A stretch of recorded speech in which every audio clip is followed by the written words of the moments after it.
مجھے اس عورت پر بڑا ترس آیا، اس کے دل پر کیا گزر رہی ہوگی۔ مجھے سورۃ الاحقاف کے اس شخص کا واقعہ یاد آ گیا جو اسی طرح اپنے والدین سے بحث کرتا تھا، اور ماں باپ کیسے بے چین ہو کے اس کو سمجھاتے تھے، مگر وہ سمجھنے کا نام لے ہی لیتا تھا اور کہتا تھا اف ہو تمہارے اوپر۔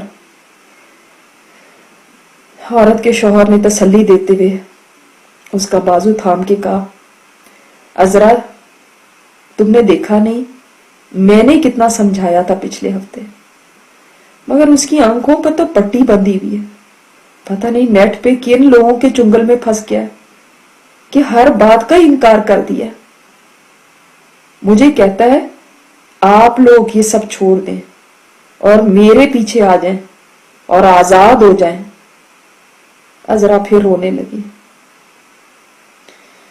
بس بیگم دعا کے سوا ہم کیا کر سکتے ہیں؟ اب وہ 40 سال کا ہونے والا ہے، اس کا ذہن پختہ ہو چکا ہے، میں اور تم اب بے بس ہیں۔ وہ بولی، مگر میرا رب تو بے بس نہیں، وہ تو سب کر سکتا ہے، میں اس سے مانگتی ہوں۔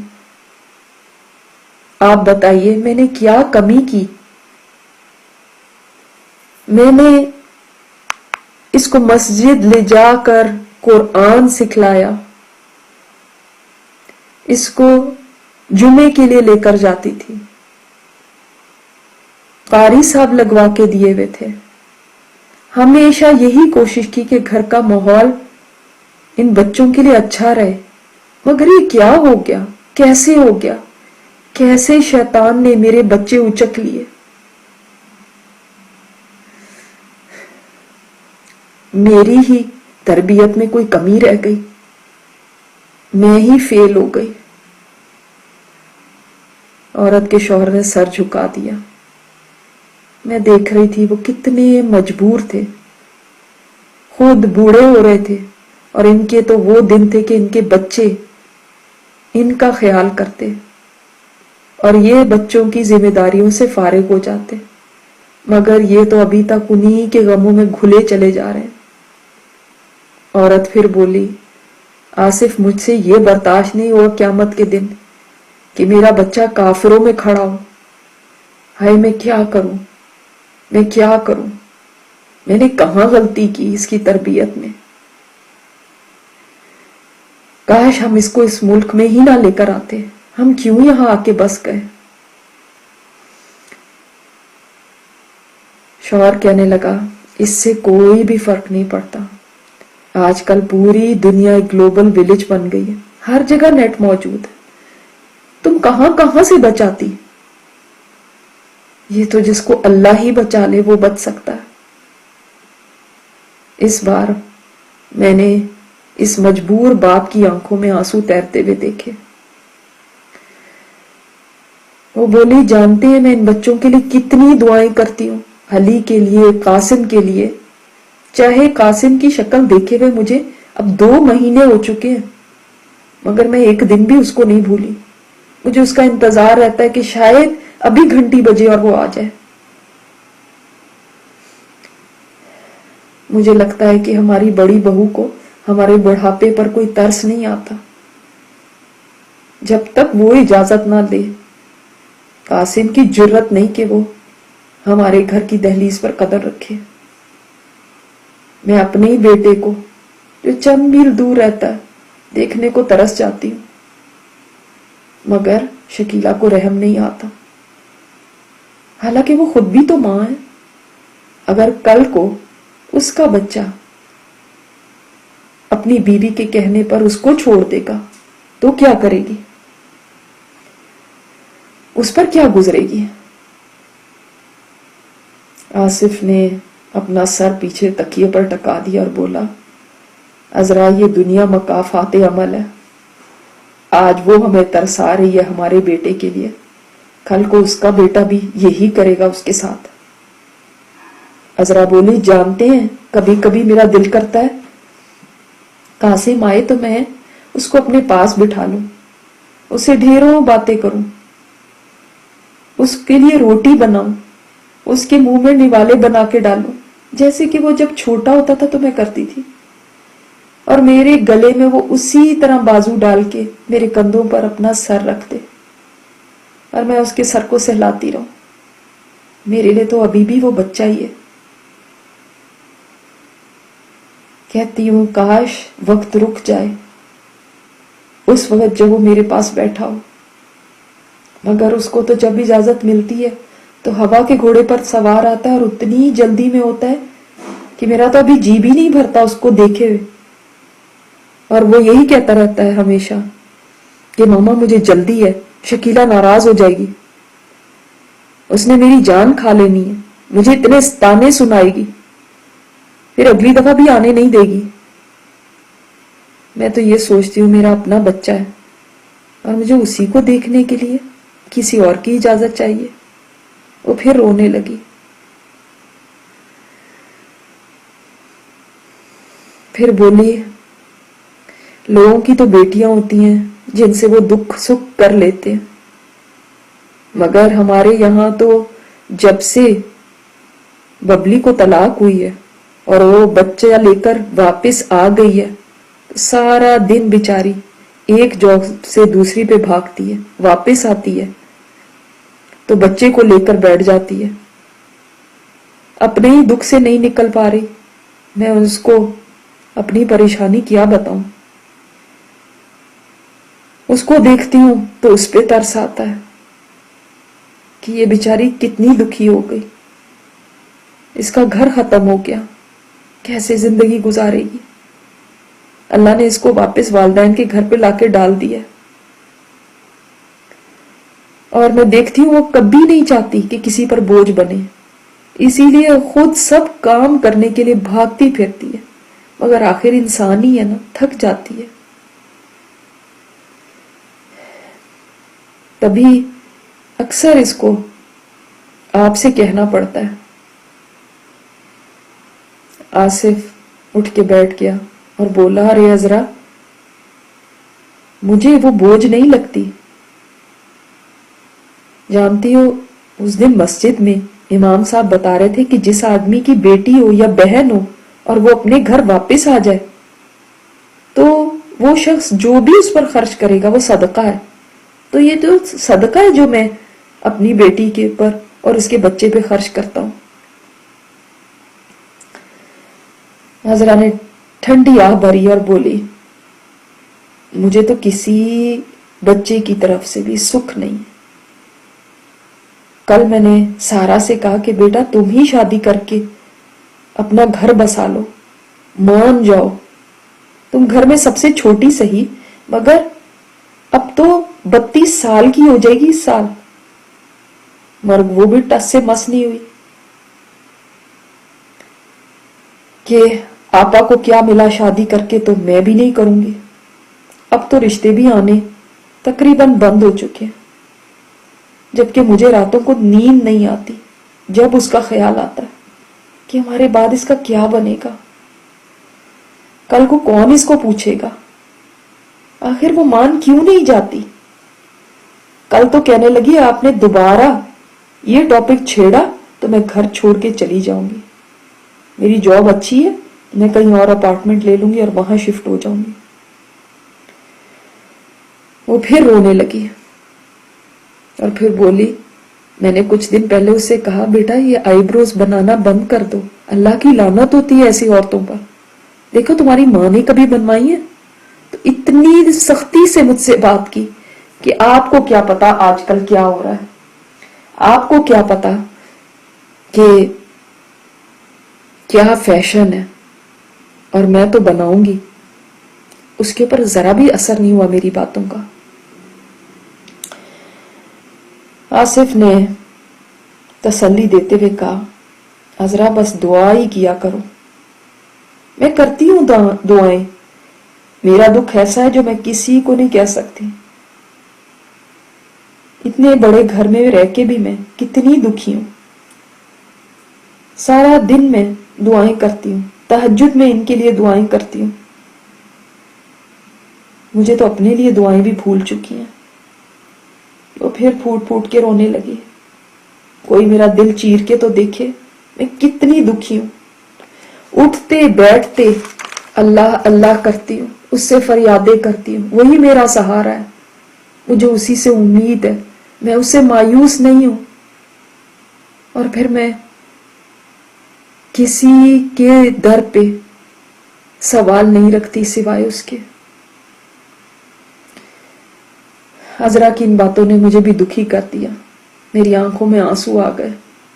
یہ والدین بعض دفعہ اپنی اولاد کے ہاتھوں کتنے مجبور ہو جاتے ہیں. اولاد کی آزمائش بھی بہت سخت آزمائش ہے, مگر پھر وہی بات کہ جنت کا راستہ کون سا آسان ہے. دکھوں نے اس عورت کو اس کی عمر سے بھی زیادہ بڑا کر دیا تھا, مگر ہو سکتا ہے اس کا یہی غم, یہی دکھ اس کو جنت تک پہنچا دے. یہی اس کی اللہ تعالی سے امید, یہی اس کی دعائیں, یہی اس کا اللہ پہ بھروسہ, یہی اس کی تڑپ اس کے درجے بلند کرتے. اس نے پھر ہاتھ آسمان کی طرف اٹھا لیا اور تڑپ تڑپ کے پکارنے لگی, یا اللہ میری تو کوئی بھی نہیں سنتا, تو سن لے. آنسوؤں کا ایک سیلاب تھا جو بہے جا رہا تھا, جیسے کہ یہ آنسو کبھی ختم نہیں ہوں گے. ایک وقت آتا ہے کہ والدین اپنی اولاد کے ہاتھوں ہی دکھی ہو جاتے ہیں. وہی اولاد جو انہوں نے دعائیں مانگ مانگ کے لی ہوتی ہے, وہی اولاد ان کے آنسو بن جاتی ہے. اس عورت کے قریب بیٹھے ہوئے فرشتے اس کی ایک ایک دعا کو تیزی سے لکھ رہے تھے, اس کے آنسوؤں کو بھی درج کر رہے تھے. اس کی تو کوئی بھی چیز ضائع نہیں جا رہی, اس کی ایک ایک تڑپ وہ نوٹ کر رہے ہیں. اور دور جنت کے اعلیٰ درجات میں دیکھ رہی تھی, فرشتے اس کے لیے وہاں اونچے درجات میں انعامات تیار کر رہے تھے. اس کی وہ دعائیں جو یہاں ابھی تک قبولیت کا شرف نہیں پا سکی, وہ وہاں کے انعامات میں تبدیل ہو رہی تھی. اللہ تعالیٰ کے یہ بندے کیسے اللہ سے فریادیں کر رہے ہیں, کس طرح سے یہ آزمائے جا رہے ہیں, مگر یہ کسی کا بھی در نہیں کھٹکھٹا رہے اور صرف اللہ کے آگے ہی جھک رہے ہیں. حالانکہ شاید کوئی کمزور ایمان والا ہوتا تو کسی تعویذ دھاگوں والوں کے پاس بھاگتا, کوئی جنتر منتر کرواتا, کوئی جادو ٹونے دیکھتا. مگر ان کی امید بڑی مضبوط تھی. نہ جانے کب سے فریادیں کر رہے ہیں اور نہ جانے کب تک کرتے رہیں گے. لیکن اللہ تعالیٰ کے کچھ بندے ایسے ہوتے ہیں جن کی آہوزاری اللہ تعالیٰ کو بہت پسند ہوتی ہے. اگر وہ فوری ان کی دعائیں قبول کر لے تو وہ اس کو چھوڑ جائیں. اس لیے اللہ تعالیٰ ان کو رونے دیتا ہے, اور جنت کے وہ مقام جو وہ ویسے اپنے عمل سے پا ہی نہیں سکتے, وہ ان دکھوں پر صبر کرنے سے اللہ تعالیٰ ان کے لیے لکھ دیتا ہے. اس لیے کہ اللہ تعالیٰ چاہتا ہے کہ وہ ان کو بلند درجے دے, وہ چاہتا ہے کہ یہ اونچے مقامات پہ پہنچ جائیں, وہ انہی کا بھلا چاہتا ہے. مگر دنیا میں رہنے والے یہ لوگ شاید سمجھ نہیں پاتے.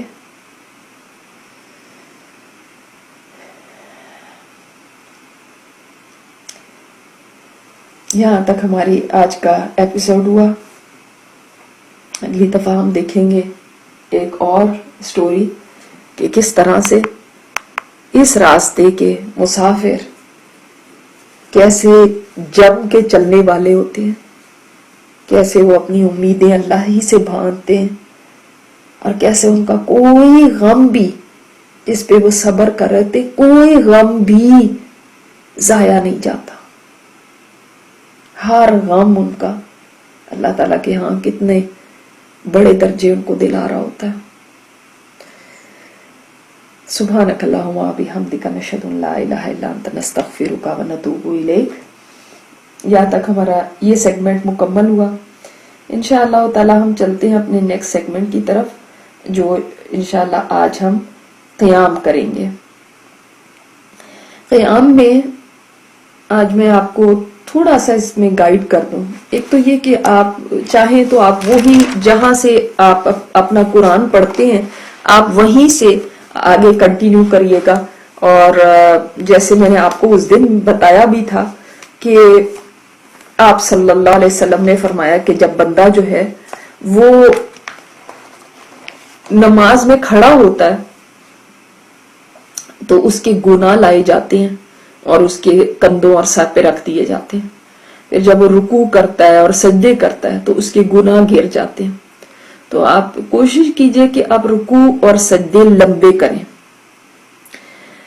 اور کوشش کریں کہ بہت آرام سے نماز پڑھیں، بہت خشوع سے نماز پڑھیں۔ دیکھیں ہمیں کوئی جلدی نہیں ہے، ہمیں کہیں جانا نہیں ہے، کچھ اور کرنا نہیں ہے، لہٰذا نماز یہ والا جو ہمارا سیگمنٹ ہوگا نا، اس میں ہم ایسے پڑھیں گے کہ کوشش کریں وہ صورتیں نکالنے کی جو مکی صورتیں ہیں جن میں آخرت کا ذکر ہے، جو آپ کو سمجھ میں بھی آتی ہوں، کیونکہ اس سے دل پہ اثر ہی الگ ہوتا ہے۔ جب آپ آخرت کے ذکر پڑھتے ہیں، جب آپ ایسی چیز کو دل لگا کے پڑھتے ہیں نا، آپ کو سمجھ آ رہی ہو، تو پھر خود بخود انسان کے آنسو جاری ہوتے ہیں، پھر خود بخود انسان کے دل پہ اثر ہوتا ہے۔ اور دیکھیں آپ یہ فضیل بن عیاض کے بارے میں آپ نے سنا ہوگا نا، کتنے بڑے ڈاکو تھے، تو کس چیز نے ان کو چینج کیا؟ قرآن نے ہی تو چینج کیا تھا۔ اپنے زمانے میں اتنی ان کی دہشت تھی کہ لوگ تھر تھر کانپتے تھے ان کے نام سے ہی۔ تو جب ایک گھر میں ڈاکہ ڈالنے کے لیے گئے ہیں، دیوار پھلانگی ہے، وہ آدمی آگے نماز پڑھ رہا تھا، اور نماز میں وہ سبحان اللہ، وہ اس وقت کے لوگ بھی کیسے ہوتے ہیں۔ سورہ حدید کی آیت پڑھا تھا، الم یأنی للذین آمنوا ان تخشع قلوبہم لذکر اللہ، ایمان والوں پہ کیا ابھی وہ وقت نہیں آیا کہ ان کے دل ڈر جائے اللہ کے ذکر سے؟ ابھی تک نہیں ان کے اوپر ٹائم آیا، اسی وقت کہتے ہیں بے اختیار میرے پروردگار، وہ وقت آ گیا، وہ وقت آ گیا، وہ وقت آ گیا، وہیں سے پلٹ گئے۔ اور ایسی توبہ کی کہ آج لوگوں کو یہ نہیں پتا کہ وہ ڈاکو تھے، آج لوگوں کو یہ پتا کہ اتنے بڑے فقیر تھے۔ ایک آیت نے ان کو ہلا مارا تھا، کیونکہ سمجھ آ رہی تھی نا کہ اللہ تعالیٰ کیا فرما رہا ہے۔ تو آپ وہ جیسے مثال کے طور پہ میں ویسے اگزامپل دیتی ہوں، ویسے آپ کی مرضی جہاں سے بھی آپ پڑھیں۔ مثلا آپ دیکھیں سورہ تکویر دیکھیں، اتنا زیادہ بڑا جہنم کا جس طرح سے اس کے اندر بات ہے، قیامت کی جس طرح سے بات ہے، کیسے جہنم کو لایا جائے گا، کیسے جنت کو لایا جائے گا، انسان اس وقت کیا کہے گا، اس کو اپنا اگلا پچھلا یاد آئے گا۔ سورہ فجر میں کیسے ہے، یا لیتنی قدمت لحیاتی، ہائے کاش میں اس زندگی کے لیے کچھ آگے بھیج چکا ہوتا، کاش میں نے کچھ کیا ہوتا اپنے لیے۔ تو یہ امپیکٹ فل آیات ہے، یہ بہت ایسی آیت ہے جو بہت سٹرونگ ہے۔ اب دیکھیں جیسے رات کو آپ صلی اللہ علیہ وسلم سورہ ملک پڑھتے تھے، سورہ ملک بھی بہت سٹرونگ ہے۔ کیسے جہنمی کہیں گے کاش ہم سن لیتے، کاش ہمیں سمجھ ہوتی تو ہم آج یہاں پہ نہ ہوتے۔ اس طرح سورہ سجدہ ہے، وَلَوْ تَرَىٰ إِذِ الْمُجْرِمُونَ نَاكِسُو رُءُوسِهِمْ عِندَ رَبِّهِمْ، جب اس دن دیکھیں گے نا مجرم لوگ، تو مگر دیکھو اس دن مجرم لوگوں کو تو کیسے ان کے حالات ہوں گے، وہ کیسے اللہ تعالیٰ کے آگے فریادیں کریں گے، ربنا ابصرنا وسمعنا، اللہ ہم نے دیکھ لیا، ہم نے سن لیا، ہمیں واپس بھیج دے، فرجعنا نعمل صالحا انا موقنون، ہمیں واپس بھیج دے، ہم نیک عمل کریں گے۔ اب اللہ they will be begging کہ اللہ ہمیں ایک دفعہ واپس بھیج دے پلیز، ہم نے دیکھ لیا، ہم نے سن لیا، ہمیں سمجھ آ گئی ہے۔ We can read this، آج ہم دیکھ سکتے اپنی آنکھوں سے پڑھ رہے ہیں، اس سین کو امیجن کریں۔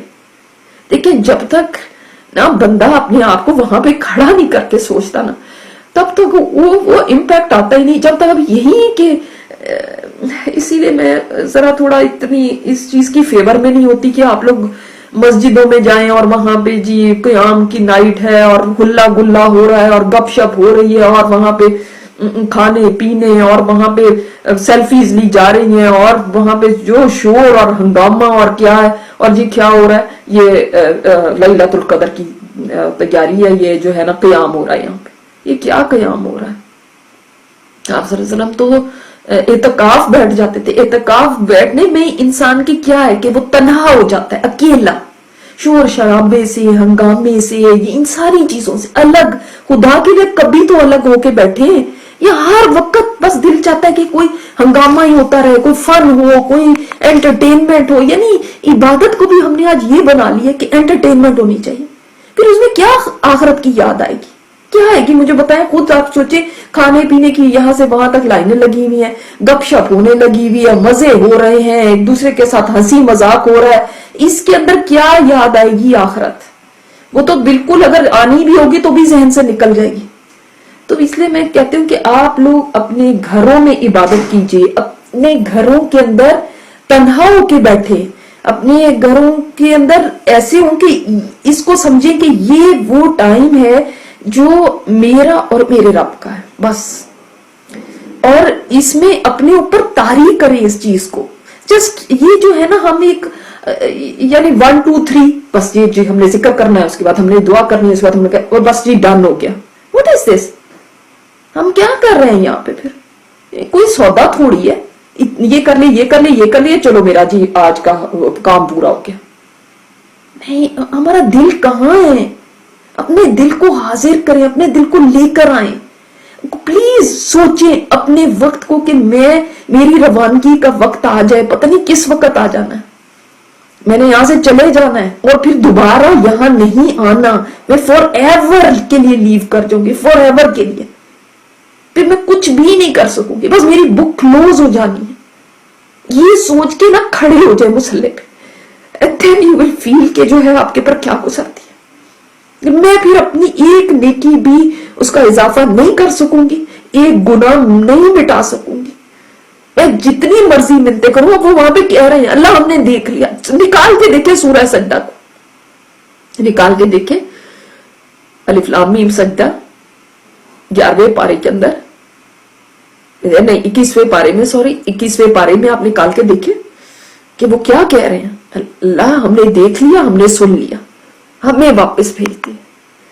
آپ دیکھیں وہ ساری، یہ جو 30واں پارہ آپ نکال کے دیکھیں، 30ویں پارے میں تو جگہ جگہ سورہ فجر دیکھ لیں آپ، سورہ فجر میں وہ کیا کہہ رہے ہیں، ایک بندے کی حسرت کیا ہے، یا لیتنی قدمت لحیاتی، ہائے کاش میں نے اپنی اس زندگی کے لیے آگے کچھ بھیجا ہوتا، کچھ میں نے آگے سامان کیا ہوتا۔ فَيَوْمَئِذٍ لَا يُعَذِّبُ عَذَابَهُ أَحَدٌ وَلَا يُوثِقُ وَثَاقَهُ أَحَدٌ۔